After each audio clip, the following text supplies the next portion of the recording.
Welcome to Melanated Rising, where we inspire, uplift, and ignite Black creatives, all while changing the narratives around Blackness. What does it mean to exist Black in this world today with our many intersections? That's exactly what we explore, the challenges, the beauty, and the brilliance. Every episode is a look at what is possible when Black creatives stand in our undeniable power. I am your host, Kristen Iris. And I'm Rachel Ricketts. Welcome to another episode of Melanated Rising. So happy to have Rachel Ricketts here with us. And I actually don't remember how I came across you because I've been following you for a while, but I remember doing your Spiritual Activism, I think it was 102 workshop, which was awesome. And after that, I was like, oh, I definitely have to get her on the show. Amazing. Love it. So to let everyone know who you are, Rachel Ricketts is a thought leader and outspoken champion for Black and Indigenous women. As a racial justice activist, lawyer, healer, speaker, and writer, she educates white folks on their role in perpetuating white supremacy and helps folks of color heal from internalized oppression. Rachel hosts online and in-person workshops, including her renowned Spiritual Activism series, which promotes racial justice and offers practical solutions for all humans to dismantle racist heteropatriarchy. She is the co-founder of WeWork, Women of Color Talks, and has helped numerous global brands with anti-racism, including Google, WeWork, CreativeLive, Lululemon, and TELUS. Rachel's work has been featured in publications such as Huffington Post, BuzzFeed, Mind Body Green, 2190, Black Girl in Ulm, and Thrive. And she's presented at international conferences, including South by Southwest 2018 and 2019, Me Convention in Stockholm, and the Follow Black Women Conference. She loves donuts, dancing, and all things metaphysical. Welcome to the show. How are you today? I'm so good. I'm excited to be here. Thanks for having me. Oh, thank you for coming on. So I start everyone with a question, and that question is, what narratives around Blackness are you challenging or changing? Woo! How much time do we have? I was just, so many, but what's coming to mind, like right of this moment, because I was just on a call with a friend about it, is this notion that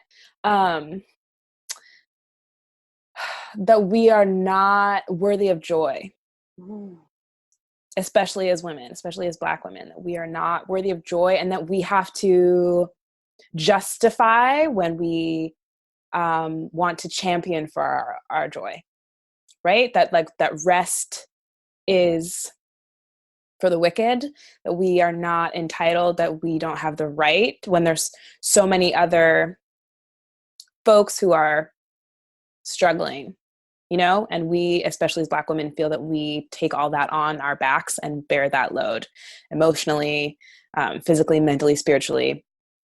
And that is something that I am personally struggling with. It's something that I am actively always trying to dismantle in my own work through my workshops or otherwise. But that has been a really big and pervasive one for me, just this, that we are entitled to joy, that joy is an act of resistance. Oh, yes. Yes. And in that is this idea of like, you have to earn it. Like you have to earn your rest. Like, okay, you can rest when you've worked so hard that you're burning yourself out, or you can rest after you've helped everyone else around you, or, and that's especially for women, but for men too, it's like, even with men, it's like you have to provide, or I'm thinking in particular Black men is like, you have to provide. And so there's this idea of like, you're not allowed to rest. You're not allowed to do things for fun because we're everyone's workhorse. Yeah, we're everyone's mule. And also this, like, tied into that is this notion of like how, so we're talking about reparations a lot. I say we, like, I think as a collective, we're talking about I agree. and we fucking should be talking about reparations a lot, right? I love that. But it's also important to have an understanding of how the challenges, the layers and nuances of the economic challenges that Black people face. And so if you are a Black person who's broken like a cycle of I was going to say malabundance, making words up. I don't like to call I it love it. I love making words up. impoverishness. I was going to call it, you know, if you have, let's just say, if you have manifested or created for yourself, worked your ass off really to create financial abundance, it goes backwards, right?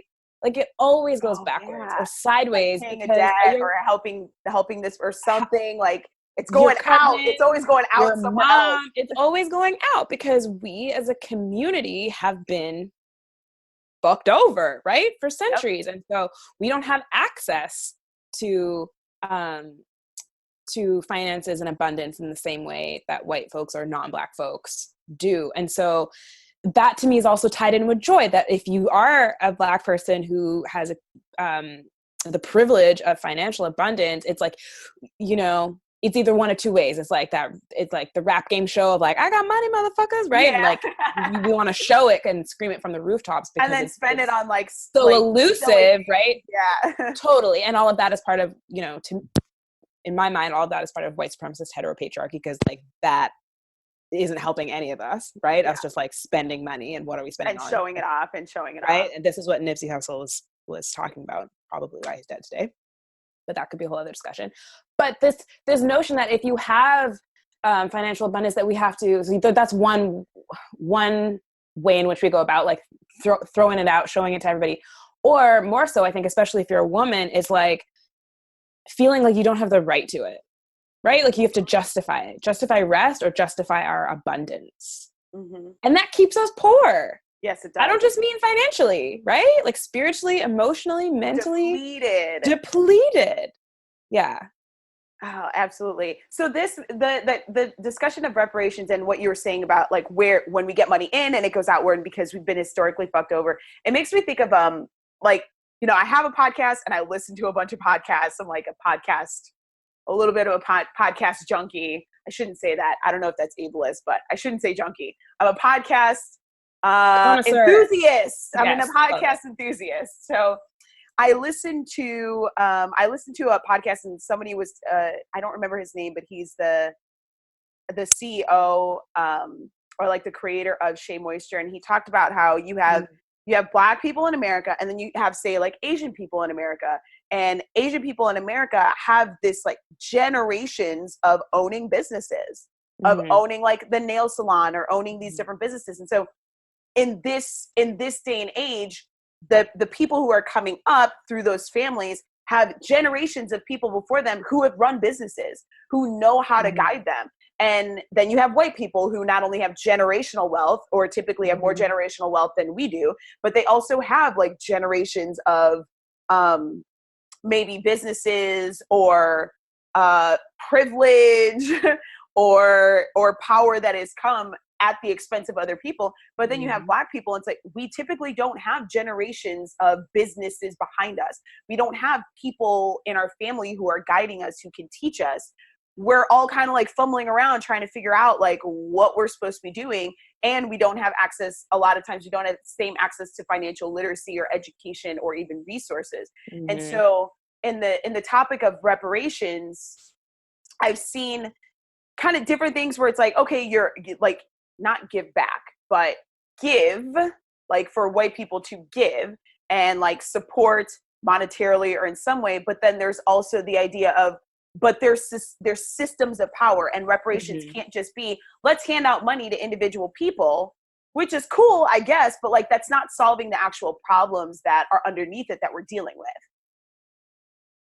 Yeah, it's interesting. I just saw something on Instagram, of course, right? Everyone's source of news. The other day about apparently there was a lot of Black Americans who owned a lot of property. I want to say late 50s, maybe. I could totally botching this timeline, okay? But at some point, there was a bunch of Black Americans who owned a bunch of property. And of course, what happened? Whites came in, and the property that they owned was apparently along shorelines.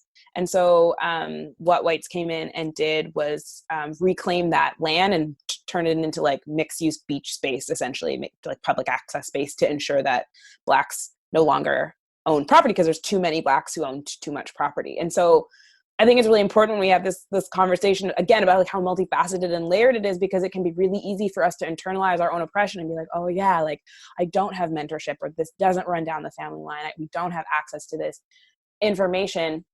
And we can understand on maybe like a rational, analytical level, like that that's because of oppression. But I still think because of like white supremacy and systemic racism, but it's still hard to not feel like there's something within us. There's a reason why, in which I'm going to call this Kanyeing. Okay. Right. Where we somehow didn't do enough, or didn't try hard enough, like, or didn't fight hard enough, or whatever the fuck that is. Cause that's our own internalized oppression. And that's the story that white supremacy shoves down our throats all the time. But it's like, we at one point, when I first read that, I was like, oh shit, we did? Like, that's incredible. And like, of course we did, right? Like Black Wall Street, like, of course we did. And Black then systems come in, systems of white supremacy, to ensure that we can't, that we do not and could not have access. And so I just want to remind us that like, we are just, I don't know, brilliantly resilient, phenomenal, just ingenious beings, and yet time and time again we get shut down by the hands of white supremacy and whiteness. Yes. Oh my gosh, that is so important. And that blame factor, because we hear that from the outside all the time. It's like, oh well, pull yourself up by your bootstraps. Like, we did, and then you took our boots, so get out of my face. Right. You know, so we get these dialogues from the outside about how we're not working hard enough, we're lazy, we're stupid, et cetera, et cetera. It's like, no, actually there are systems in place, and we have to operate. We're combating these systems and also operating within them at the same time. Yes. And we're trying to survive. And the work, what we've done so far is something to be commended. You know, it's like we don't give ourselves enough props for where we've come, even when we're still struggling. Yeah, I also don't think we appreciate the depths of the toxicity that is white supremacy, because it is undeniably painful. It's like, sorry, it's like watching When They See Us, like, on repeat. I don't know. My God. It is which is like a whole other thing. But like, I worked my way through that one. I was like, I'm gonna watch it. But I've watched the first episode, and my partner, who is a non-Black POC, was having the hardest time. And I was like, well, that's nice that you're having a hard time. That's all you have to do is fucking watch it with love, right? But I was like, I'm going to finish this. I was like, I think this is like, I think it's important that I finish it, but fuck, it's hard. I was just watching take your time. Thank you. I was just reading an article actually about how hard it is for Black people to watch. Yeah, I watched the first episode, and within the first, I think 20 minutes, I was already crying. And I was like texting, I was in group message with my sisters. I'm like, this is really hard to watch, guys. Like, just. Well, I actually really think that's a good idea. That's a really good idea. Like, if you are going to watch it, you know, to the Black people out there, if you're going to watch it, like, have some folks you can like watch it with, or like talk through it with, or like at least after debrief. I think that would be a really helpful piece. I do feel like, and this is a tough one for me, because it's a hard discernment. Like, I don't think any Black person has to watch this, like, at all. I agree. I do not think that we have to watch it. It was a little I was like, I'm realizing that I do still have I have PTSD from seeing Black bodies being killed by police all the time. Like, when the cop car drives by, I get nervous. You know, I mean, I also always have a knife on me, so I'm kind of like, if the cops stop me and they search me, I could actually die because I'm carrying something to protect myself. Or you could die without carrying anything. I could die without carrying anything. I could die just walking down the street while Black. And so watching it, I was like, wow, this is a little bit re-traumatizing. I'm like, but for me, I was like, I'm going to keep going. For some people, I understand why there are some Black people who are like, I cannot watch this. Or like, this is too much. Absolutely. And I think that's okay. White people, that's okay. Like, again, like, it's about prioritizing our well-being and our joy. And like, it's not a joyful experience to watch. I think doing the work that we do, I think it's helpful for us to watch. As painful as it is, it's fuel for me, you know, I'm writing my book proposal right now, and it's like, you know, this like lights a fire under my ass. I'm angry. I am sad. Like that. It's helpful for me, or can be if I like watch it in a certain way when I'm in the right place. But again, and I have to watch it with boundaries, right? Like, it's not, if I'm having a shitty day, I'm not going to go fucking put that on. That's not doing myself or anybody else a favor. But I will say, so I think it's like really important that we prioritize our well-being, like in the if and when and how we partake in like media, period. What I do love is that because Ava did it, she's done it in such a beautiful way. I really think she's done it in such a beautiful way. It's really powerful. It's really, really hard, but it still feels like it's ours, at least from what I've seen so far. And so I appreciate that. I do, however, feel like non-Black POC and white people, you need to watch that. Gotta watch it. That is a must. No excuse. Fucking watch. No excuse. To be able like, to truly, to my husband, I was like, I don't really give a shit that you're upset. No, it's being able to turn away and say, oh, that's too much for me is privilege. Yes. For us to turn away, or not to turn away, but for us to be like, that's too much for me right now, that is because we have been traumatized. Yes. That is us preserving our well-being. For you guys, that's your privilege. You need to go watch it. Yes. You go watch it and absorb it and understand how you play into these systems. And that it's a privilege to experience the pain solely based on having to watch it, and not it ever be your lived experience or your children's or future children's lived experience or your parents' experience or your ancestors' experience, right? Like, absolutely no. But what I was gonna say is, so the marathon, what is like a marathon of a Black person watching When They See Us, is really sitting with the harms and the existence and the pervasiveness of white supremacy. It's everywhere all the fucking time. Yes. Even in spaces without white people, right? In the same way that patriarchy exists, heteropatriarchy exists in all spaces, irrespective of whether there's, you know, cisgendered, straight, or men in the room. And again, it's like the way in which we are all poisoned by white supremacy. So even the folks, myself included, who are doing anti-racist work, we don't do it outside of a white supremacist system. There's no such thing. Yes, accurate. It doesn't exist. It doesn't exist. We're not there yet. We're not there yet. We're not there yet. I don't close. think we'll ever see it in my lifetime. I definitely don't think I'll see it in my lifetime. But that's okay, because I feel like I'm doing this work for our descendants. Absolutely. The point is not for me to necessarily see it in my lifetime, but to continue to strive for it. But to really sit with that and to have an understanding, is actually an incredibly challenging thing to do. It is an incredibly painful thing to do, to note the way in which white supremacy and whiteness infiltrates all systems, including anti-racist ones, right? Like, I just don't even have words. And so that's kind of at the forefront of my mind these days, is like, okay, so I'm trying to fight this system from inside the system. And I know that, again, rationally, you can understand that intellectually, but to really emotionally palpably see it and feel it and understand it, and acknowledge and see and feel and understand the ways in which toxic white supremacy seeps into my thoughts, my perspectives, and my work, because it does for all of us. For all of us. And so to like constantly try and do my own work to be bringing that to the forefront and understand how that's coming up and how it's showing out for me personally, and then for us as a community and as a movement, because it's really showing its ass, I think, is really, really honestly fucking heartbreaking. Like, truly, really, really heartbreaking. And I don't know the answer. I don't know how we, I can't say we can move past it. We can't move past it. We're in it. Yeah, we have to understand. We got to go through. We got to go through, and like we'll never go through it. It's not like a town we're going to pass. Like, we'll always be in it. And so we have to constantly be checking ourselves and other people on how we're doing this, and how white supremacy is perpetuated even within the spaces that are trying to do the exact opposite.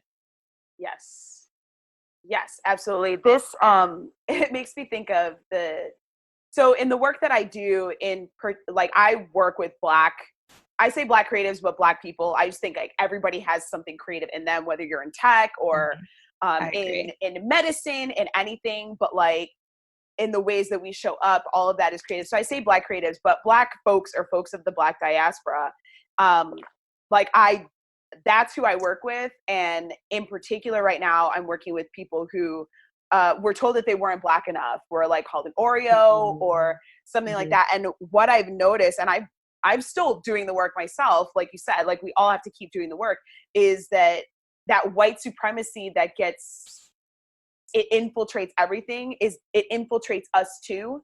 And that's where the whole Oreo complex comes from. When Black people are like, oh, you're not really Black, or why are you acting white? That's white supremacy. It's anti-Black to say things like that. And when we are on the receiving end of that, it doesn't, we don't necessarily see it that way. We just feel the hurt of, oh, I'm being othered, I'm being rejected by my own people. And that's why, like, part of that work is like, no, let's look at how this is actually white supremacy, that they've been indoctrinated. This is part of their pain, and understand that this is part of their pain. This is not actually about you. Understand that how you may have responded to that, trying to be more palatable to white people, trying to be like, okay, well, I don't like them ghetto girls or whatever.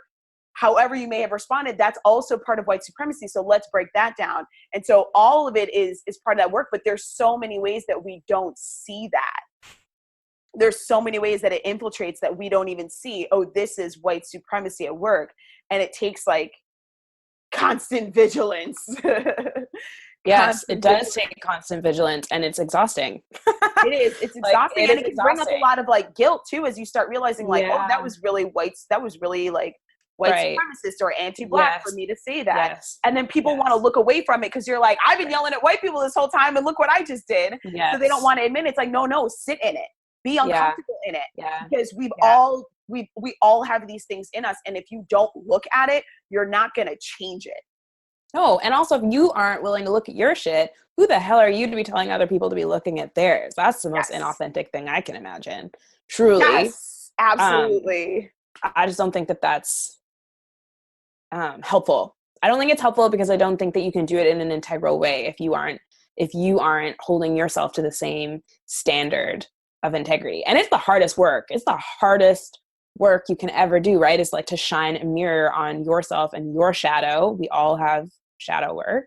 And it's a huge part of the work I advocate for, whether you're, Black, white, whatever, is this compassion piece. And I have to be really I always have a caveat when I talk about the compassion piece with white people, because I'm like, y'all really overdo it for yourselves, right? Like you are making you're now in excuse land. You're making it. Yeah, you're in self-indulgenceville, and I don't have fucking time for that. But it is important to recognize and honor that if we don't, and there's a difference between idiot's compassion and wise compassion, and that's a Buddhist principle that they talk about, and so it's important to have a distinction.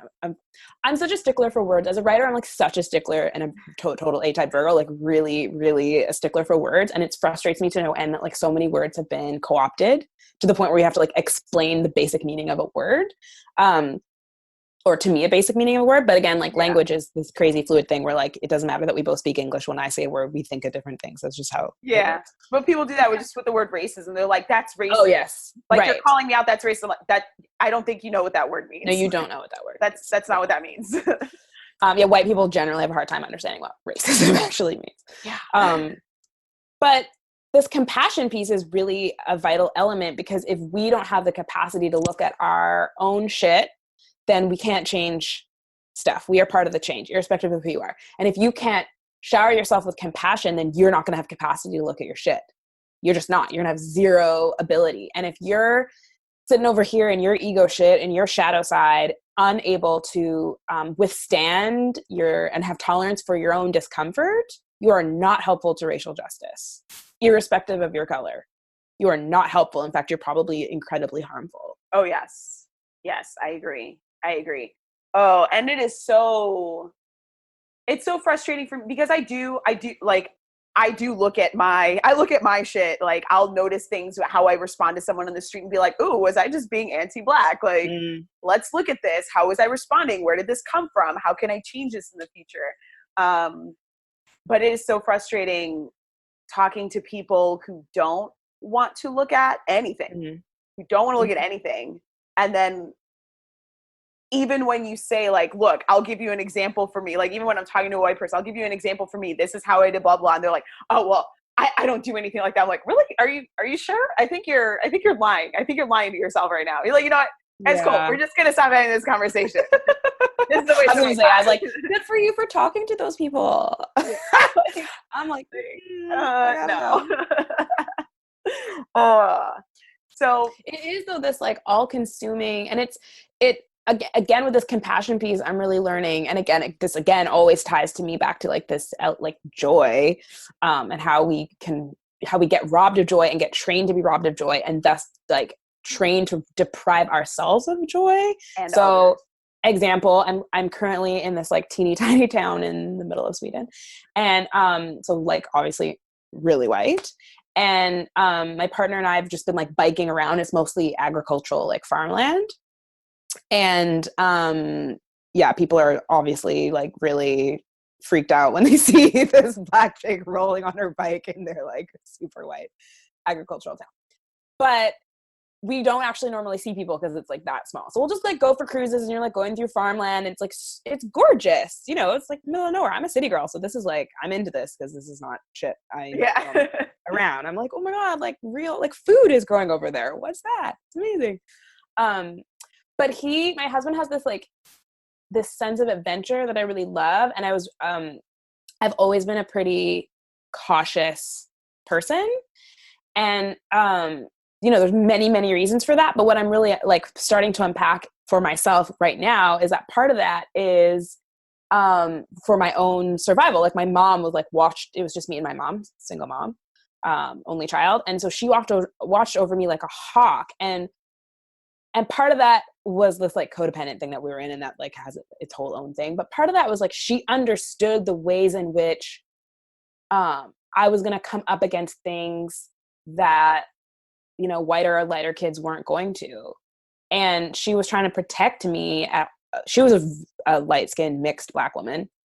And she was trying to protect me from the harms that she knew were like undoubtedly coming my way, and from the injustices she knew that I would face just by virtue of being Black. And so when I'm like rolling through the street, I've talked about this before in other spaces, but like when I'm rolling through the street, it only recently came to my, you know, awareness, consciousness in the past few years, and I'm going to be 35, that, for example, when I go running, that I am cognizant of the way in which I'm running and where I'm running and how I'm running to prioritize the comfort of white people's well-being in my own fucking neighborhood.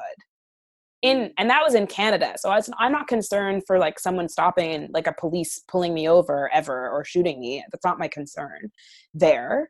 But it's still a concern knowing that like white people are going to look and be concerned if I'm just like running all about aimlessly without some like specific direction, because it will make them, you know, be curious about where I am. And I've had other Black folks, there's very few in Vancouver, but other Black folks back home in Vancouver who have been stopped by white people when they're running. Literally, like, are you lost? Straight up. Because we are not allowed to take up space, right? We're not allowed to exist. I'm not lost, I'm running. I'm Thanks running. for stopping my jog. Totally insane. Insane, but not insane. Like, that's how whiteness works. They, you know, and those white folks think that they're doing this brother a solid. Like, oh my God, where are you from? You can't be from here. There's no Black people here. And you're not allowed to be here. So you must be lost. Are you lost? Can I help you? Let me help you. Like, what? Let me help you. And so I'm in a space in Sweden, really, really white. So it's very palpable. When they see me, they don't think that I'm Swedish. I absolutely could be. There's a lot of Afro-Swedes, but they don't think that I could be Swedish. And I know I'm not Swedish. And I don't speak the language, right? There's like a lot of stuff going on, a lot of like privileges that I'm used to having that I don't have in this context. And back to this exploration. So, you know, my partner's like, oh, let's like go here and go down this, like, let's go explore this like not alleyway. It's not an alleyway. We're on farm country. But you know what I mean? Like this random road thing. And I'm like, is it someone else's property? Because I'm not trying to be biking on someone else's property. Not because, and before I used to internalize that as like, oh, you know, I'm lame. And I don't want to just like, you know, there's no one around, who really cares? What's the big deal? Like the big deal is that I've been socialized for my own survival from young to not fucking fuck with white people's shit or make them uncomfortable. And I'm constantly concerned that there are people watching. and I'm in farm country. Like, there's no one really around, but it doesn't leave my mind, right? That they're like, some white person is going to see this Black body and it's going to make them concerned. And that's a problem, right? It shouldn't be, but it is. And I can pretend that that doesn't happen. I can be like, whatever, fuck it. That's my lived reality, that I can't just like go for a fucking stroll out on a bike ride in the countryside with my partner and just like be completely present and like live my life, because I'm constantly self-regulating how whiteness is going to treat me always. Oof. Yeah.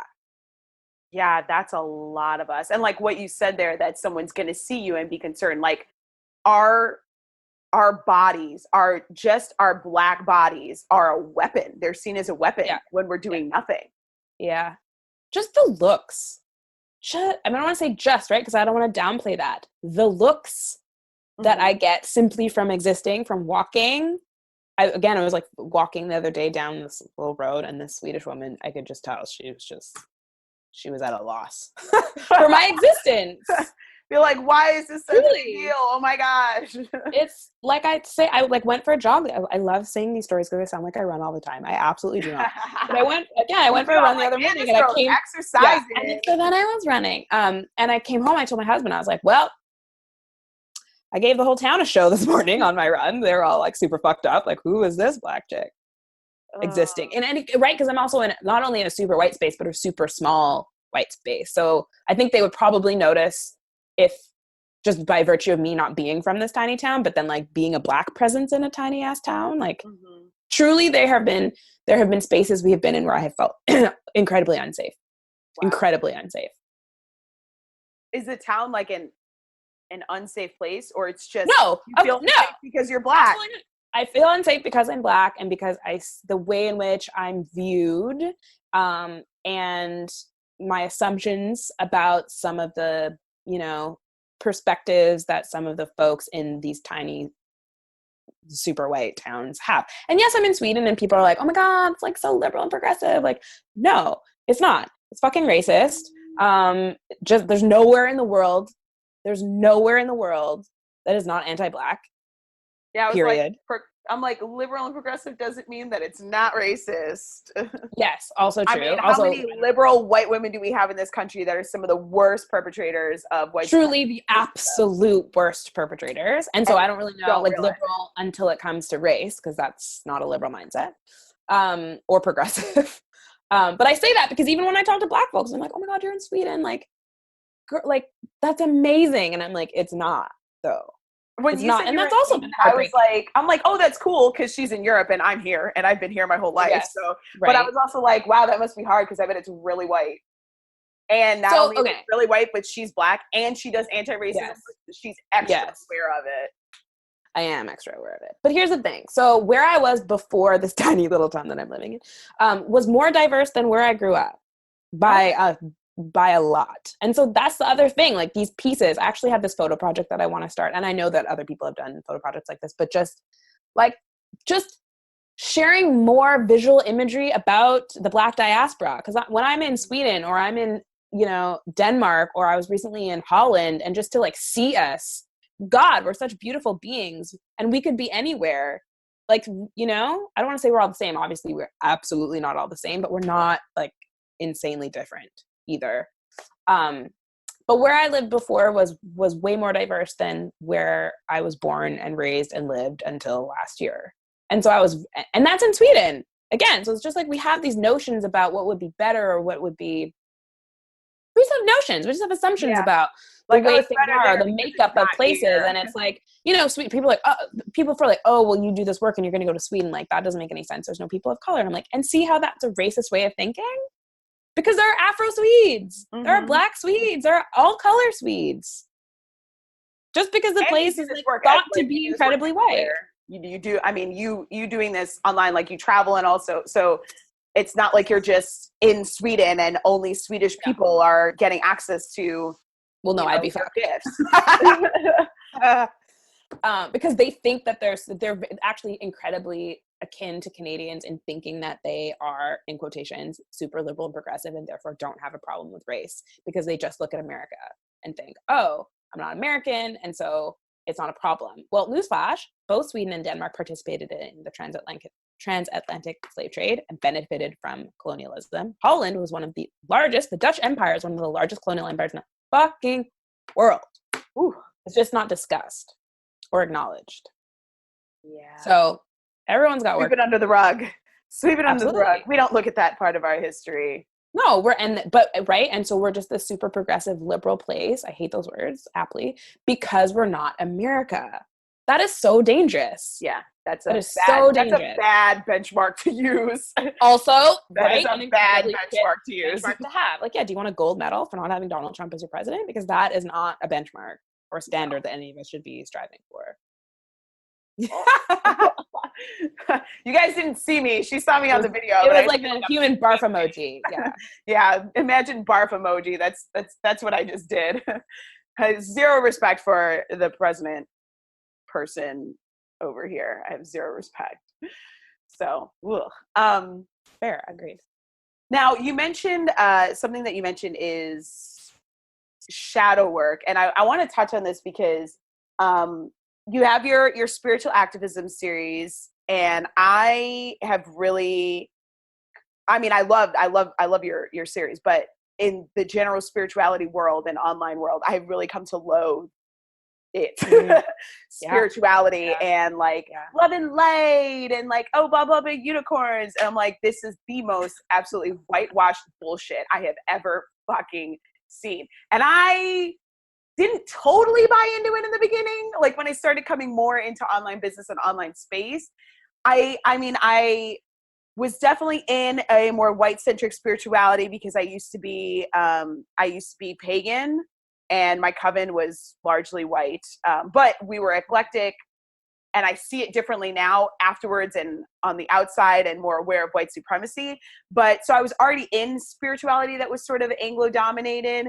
But coming into the online space, I'm just, especially now after a few years, I'm just like, you guys are on some fucking nonsense. Like, all this love and light and all this like brightness and unicorns and good feelings, and not one of you are contending with any of your racism or white supremacy or any of your anger or grief or anything like that. You just want to fucking slap a star on it. So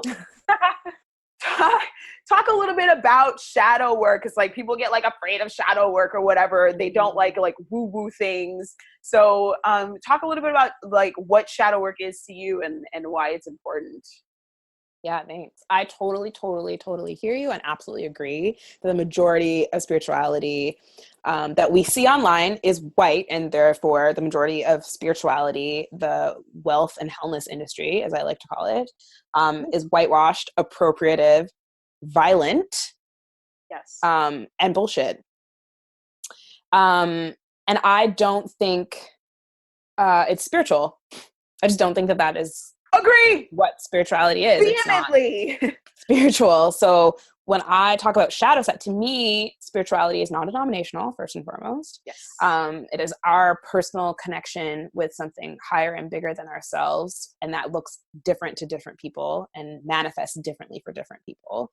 And first and foremost is our connection with and to ourselves.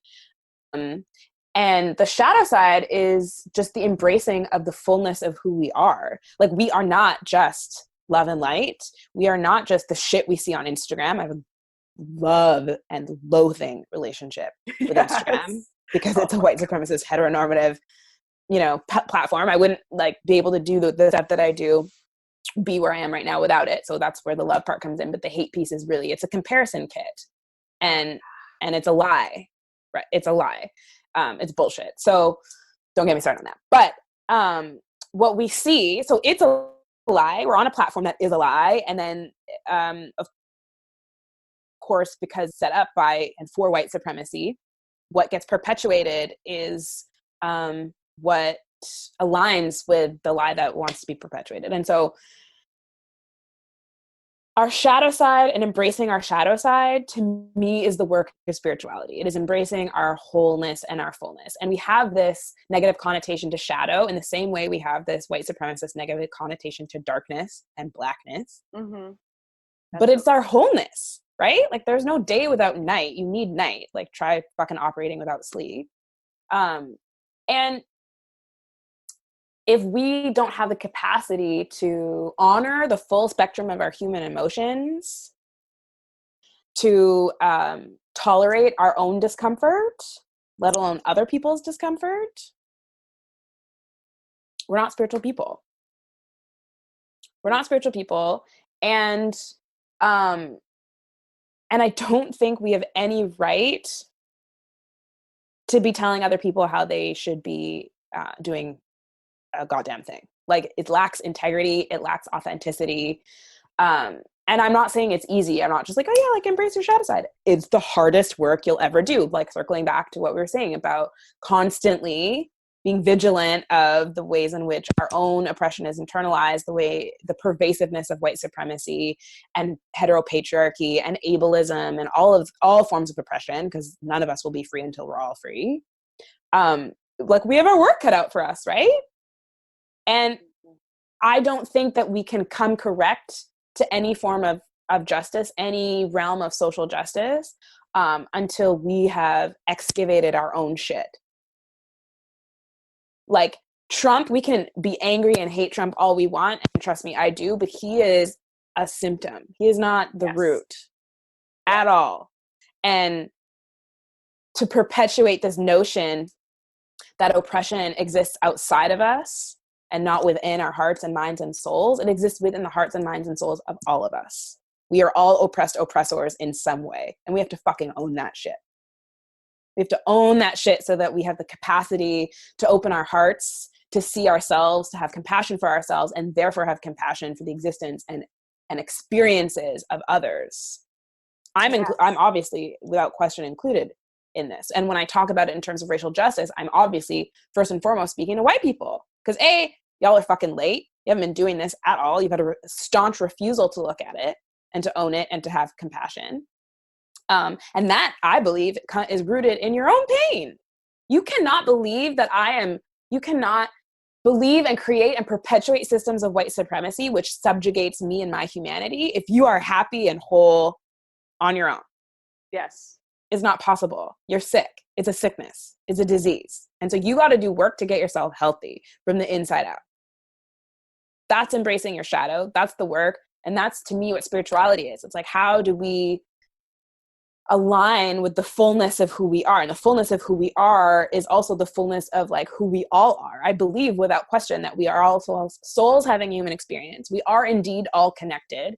There is such thing as the human race, but we are all here having a human experience in different colored skin sacks, and we are not fucking treated the same as a result of what those are. And we need to live with the true, valid, everyday experiences. And if we can't understand the injustices that are happening and the inequities and the experiences that we are having and experiencing as humans, what the fuck is your spirituality? What's it for? And what's it about? Oh my gosh. That's such a good question, because tying into like this fake bullshit white spirituality that's so pervasive online is well, you create your own reality. No, I actually live in this collective reality. And there are some things that I can adjust, and there are some things that I can change, and I do have power. I'm not going to say I'm powerless, but there are systems of racism and white supremacy that are at play. I can't just dream that away.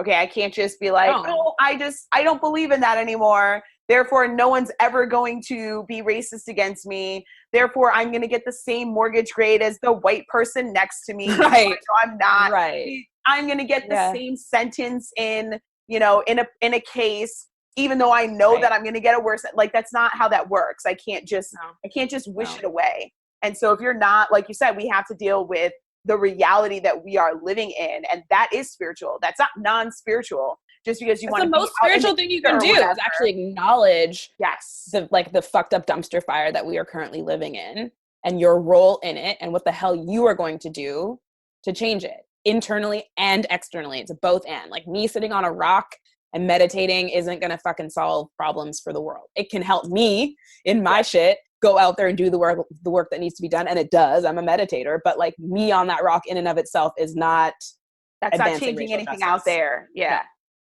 And so you're right. It's like, what's more spiritual than doing something that, like, one, the internal work, but doing something that is going to create an external change for the rest of us as well. For the most marginalized in particular. Yes, that is spiritual work. That's powerful work. Yeah, and to me, that's the work of all of our ancestors before us. You know, that is Malcolm X, that is MLK, that is Harriet Tubman, that is Rosa Parks, that is Marsha P. Johnson, that is everyone that has come before. Because this is not an easy path, right? Like, this is not like we woke up one morning and we're like, well, this would be fun, just trying to rock the status quo and, like, you know, lose family, friends, places, institutions, jobs, opportunities, money, fighting for what we believe to be right in the name of justice. Like, yeah, that just sounds like a super cool thing that I think that I should do. Like, fuck no. This is an assignment for me. This was spirit-led. This was continuing the work of my ancestors. And I'm not saying I don't have choice. It's an agency. And I had a lot of privileges that allowed me to be able to take up the call in the way that I have. And I'm spending those privileges to the best of my abilities. But this is hard fucking work. And if I'm not tied into something larger, if I don't wholeheartedly believe that we are all actually connected and we do have the capacity to advance things, right? Like, people are like, oh, you hate white people. I'm like, if I hated white people, why would I waste so much time talking to white people? Like, truly, what a stupid thing that would be. What a stupid thing that would be to do if I didn't believe. Yeah, what a great waste of your time. What a great waste of my life, truly. Like, I think white people have fucking work, and I'm here to say what needs to be said, whether they like it or not. They usually don't. I'm here to speak truth, capital T. And that's fine. But I don't hate anyone, truly, like, really hate. I don't hate anyone. I don't like a lot of people. Yeah, I actually, I feel like that too. I don't really hate anyone. Like, not even people in my own history or something where I'm like, ooh, that person was toxic. It's like, I don't hate them. I'm just like, good thing you're not, like, there's a reason you're not in my life anymore. But people do that to me too. They'd be like, oh, well, like, why do you hate white people? Or somebody messaged me once. It was such a weird message. But she messaged me and she was like, you know, she's Canadian. And she's like, I know that, like, white people in the States they're just awful. But, you know, if you, like, met a white person who was from, like, Kenya, and so they're African, and they, like, ate the food and they know the culture, like, would you make an exception for them? And I'm like, an exception for what? I'm like, I'm not Kenyan.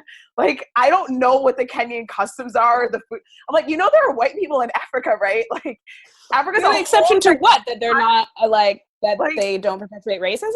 No, I was like, no, she was like, well, you know, like, would you be their friend? I'm like, I have plenty of white friends. This idea that like all white Americans are like terrible people. I'm like, I never said that. I have white friends already. Don't you love that though? Because that's easier to tolerate though. Calling people in, if we're calling white people out and they don't want to do shit, then of course what they have to hear and resonate with is, oh, you hate white people. This actually happened to me recently with a white person who's from Vancouver, where I'm from, but lives near me in Sweden, and was like, read one of my articles and was like, well, you're I don't see how you think that we can be friends. White woman, obviously. I don't see how you think that we can be friends because, you know, you've made it clear that, like, you don't think that black women and white women can be friends. Like, I'm sorry, hold a fucking tick. When the fuck did I say that? When did I say that? I have a lot of white friends. I've also had to let go of a lot of white friends. Oh yeah, like, me too. For real. But I'm like, that is just so much, and she's one of the, like, liberal progressive white women. So much easier for your little goddamn brain to just not do any work by making me an angry black woman and dismissing what it is I'm saying. I'm challenging you. I'm calling you in. I was like, no, what I said very, very clearly is that I'm not prioritizing white people's comfort or well-being in my relationships anymore, because that's not unacceptable. I shouldn't have to do that. And you shouldn't want me to have to do that. And so what you're saying by saying that you're not okay engaging in a relationship with me anymore is that you're not okay with me being in a relationship with you that doesn't prioritize you and your well-being and your comfort. And that is some fucked up shit. Yes, it is. I like the way that you just sum that up for her. Be like, this is what you're actually saying. Just so you know, like, just digest that. Take that in. She didn't. I'm sure she no, didn't. No, of course she didn't. Or you said she was like liberal, aggressive. Oh, she's not going to take this in. I know. She's great. She's great. She's doing everything right. She's good. She's a good and right white woman. Let me tell you. That's all she wanted to hear or know or feel. And I get that. We have to acknowledge that too, that everyone wants to be good and right. And it gets everyone fucked up. Like, it's everyone fucked up. And I talk about this a lot in my work. Like, we got to drop that. We got to drop that. That is white supremacist heteropatriarchy at play. Yes. And we all succumb to it, but white women especially, I find. And we got to drop that as a narrative, because you are not committed to racial justice if you're committed to being good and right. Sorry. Yes. And you know what? That actually reminds me of a post that you did a while ago where you talked about if you're trying not to do any harm, like you're trying not to do any harm. And so there's people who are like paralyzed because they're not taking action because they don't want to do harm. Yeah. And you're like, that's not going to happen. So first of all, throw that out the window. Yeah. You are going to do harm. So you need to figure out how do you properly address that when you do harm. And that's for not just white people. That's for all of us. We all like harm. Yes. And so it's like we have to stop being, and I get it, because we got cancel culture in like Black community and like Black Twitter is ready to just like drag everyone to filth all the time. And so I get it. You're like afraid of being canceled or being dragged or whatever, but like not taking action because you're afraid of making a mistake is worse than taking action and then cleaning up the mistake. Like, try not to, we can try not to do harm, but understand that like harm is going to happen. And so how do you handle that? It's like, that's where people need to look. It's like, okay, I'm probably going to do some harm somewhere. This is how I can handle it when I do this. These are the steps to do to repair it or whatever. And instead of, okay, I'm just going to do nothing. Oh, I'm going to wash my hands of it. It's not my problem. Which is a choice and an action, right? Like, inaction is an action. Yes, it violence is violence. And like, if you are truly committed to racial justice, social justice, you are going to put your ass out as much as possible, and you are going to fuck up a lot. You're going to fuck up a lot because we are trying to unlearn like our own personal lifetimes, let alone our ancestors and generations of fucked up states of being, right? Like, going back to what we were saying before, like, we, even in anti-racism work, are working within toxic white supremacist heteropatriarchy. So none of us are outside of that, and we have to do what we can from the inside, knowing that it is without question like infiltrating the work that we do. There's no way around it. So I'm fucking up. I have fucked up. I will continue to fuck up, but I'm going to continue to do what I can, as much as I possibly can, to advance these issues and to do my work to cause the least amount of harm possible. That's the goal, to cause the least amount of harm possible, and to acknowledge when I fuck up, because I have a tolerance for my own discomfort. I'm not saying it's easy. It's fucking hard. I'm a perfectionist and I was a lawyer. I like to be right. Trust me. But I have to own my shit. I don't have to do anything. No one has to do anything. It's helpful. It's helpful for us and the movement if we can own our shit. Yes. It's necessary. It is necessary. Yeah. Now, I'm not a lawyer, but I am a Virgo, so perfectionism. Oh, so you get it.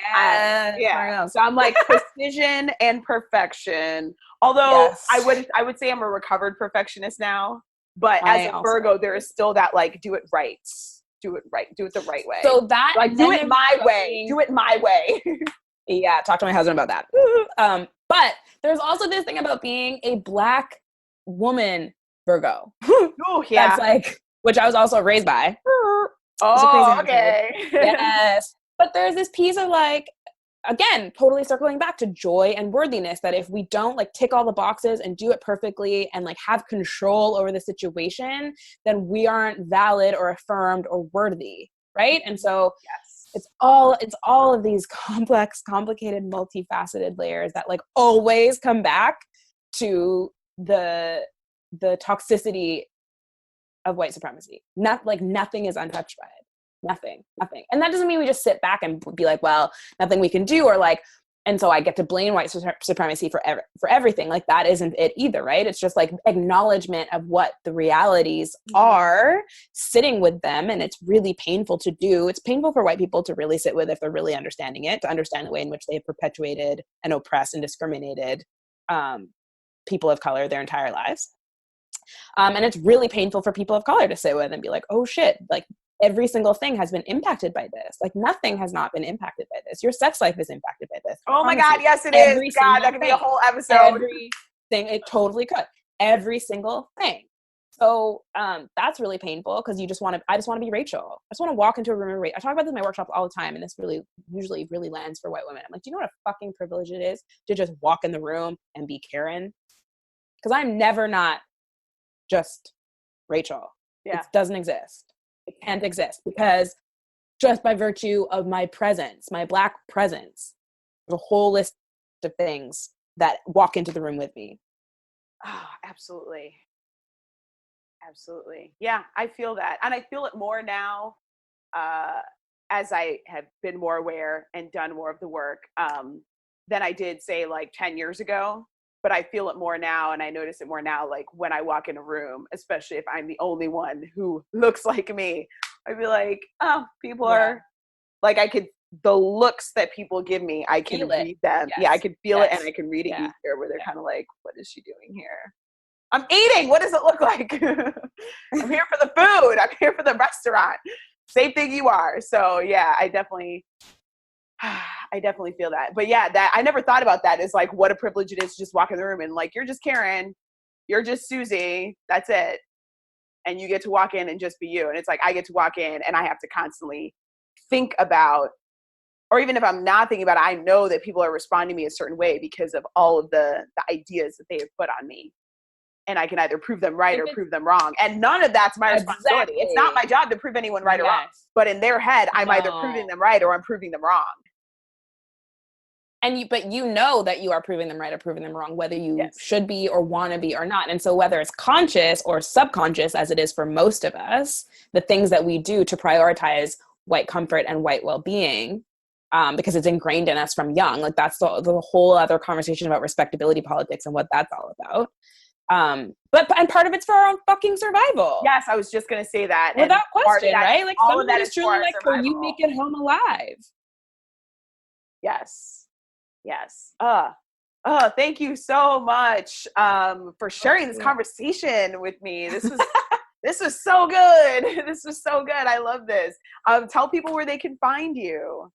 Cool. Yes. You can find me on my website, www.rachelricketts.com. I have a list of anti-racism resources that I strongly recommend checking out. I also have grief resources, which is a really important piece to this work, especially for people of color, specifically for Black and Indigenous women of color, because the more we are unpacking our internalized oppression and diving into racial justice, there's a hell of a lot of grief involved in that. And then you can find my webinars there as well, Spiritual Activism 101 and 102, to dive deep into racial justice, irrespective of your hue. Yes. All right. Thank you so much. Everybody, please go check her out. Check out her website. Follow her. Learn from her. And, like we've been talking here, take responsibility. Dig into your own shit. That is the important work as we, start changing or continue changing tides in society and changing future history. Thank you so much for joining me. Thank you so much. It's been a pleasure. What a phenomenal conversation that was. I really loved having Rachel on to talk about this. This is such important stuff that we need to learn, that we need to do the work for, that we need to really understand so that we can heal and also create better lives for ourselves and collectively create better lives for people in the world. So thank you so much for listening. And in the vein of what we discussed here about doing the internal work for ourselves, I gotta pause to tell you that I am teaching a couple of free classes for Black creatives from the comfort of wherever you set up your laptop to join me. The first one will be on June 20th, and these classes are all on breaking through the Oreo complex. We'll be together for 60 minutes, and I will be breaking down what the Oreo complex really is, its roots in white supremacy, and the vast impact it has on your sense of self, your relationships, and your creative work. So if you've ever dealt with imposter syndrome, perfectionism, quieting your voice, prioritizing other people's comforts, this is going to help you because these are all fed by the Oreo complex, which is meant to stifle your potential and your impact as it perpetuates more white supremacy.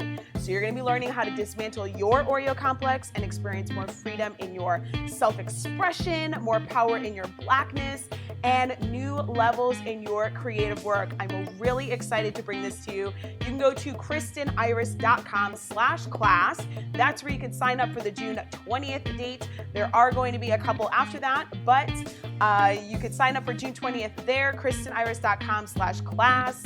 And I would love to see you in there with me. Now, if you enjoyed this show, make sure you subscribe so you get new episodes. And please rate and review in iTunes because it is the best way to help others find us and get the show out to more ears. Now, if you'd like to help support this podcast, I also invite you to join my Patreon page at patreon.com/melanatedrising. All of the links for this episode will be in the show notes. Thank you so much for tuning in for this episode of Melanated Rising. Always remember to stand in your Black creative power.